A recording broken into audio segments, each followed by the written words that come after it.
कहानी भगवान कृष्ण के बाल्यकाल की है। बचपन में कृष्ण बड़े ही शरारती थे। आए दिन कृष्ण भगवान के नए नए उलाहने रोज यशोदा मैया के पास आते रहते थे। इन्हीं उलाहनों से तंग आकर एक दिन यशोदा मैया छड़ी लेकर कृष्ण भगवान के पीछे दौड़ी थी और मैया से भगाते भगाते गोविंदा एक कुम्हार के घर घुस गए। उस वक्त कुम्हार अपने काम में व्यस्त था, पर जब कुम्हार की दृष्टि भगवान पर पड़ी तब वो बड़ा ही प्रसन्न हो उठा।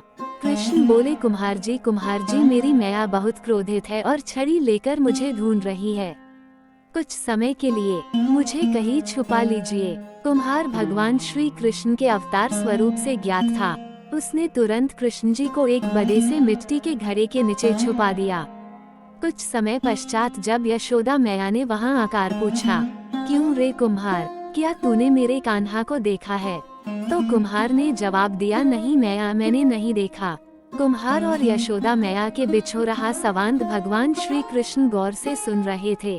फिर जब माता यशोदा वहां से चली गई तब कान्हा बोले, कुम्हार जी मेरी माता यदि चली गई हो तो मुझे इस घड़े से बाहर निकालिए। कुम्हार बोला, ऐसे नहीं भगवान, पहले आपको मुझे वचन देना होगा कि आप मुझे 84 लाख यानियों के बंधन से मुक्त कर देंगे। कुम्हार की बात सुनकर कान्हा जी मुस्कुराए और बोले, ठीक कुम्हार, मैं वचन देता हूँ कि मैं तुम्हें 84 लाख यानियों के बंधन से मुक्ति दे दूंगा। अब तो मुझे बाहर निकालो।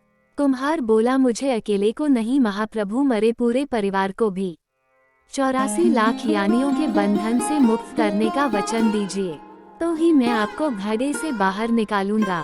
इस पर कृष्ण बोले, ठीक भैया, मैं उन्हें भी 84 लाख यानियों के बंधन से मुक्त करने का वचन देता हूँ।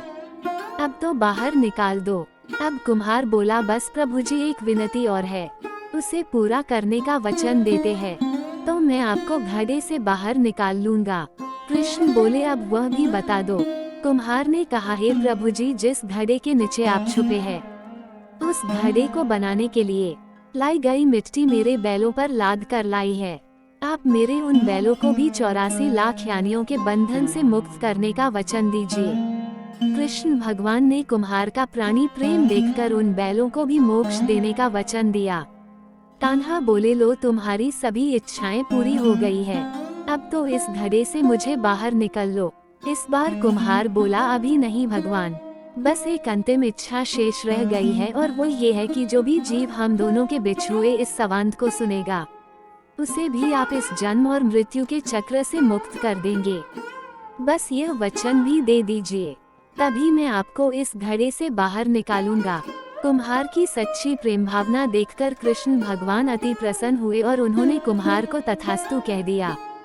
फिर जाकर कुम्हार ने बाल कृष्ण को घड़े से बाहर निकाला, उनको साष्टांग प्रणाम करके उनके चरण धोए और वो चरण अमृत प्राशन करके अपने पूरे घर में उसका छिड़काव किया। अंत में कुम्हार प्रभु कृष्ण के गले लगकर इतना रोया कि उनमें ही विलीन हो गया।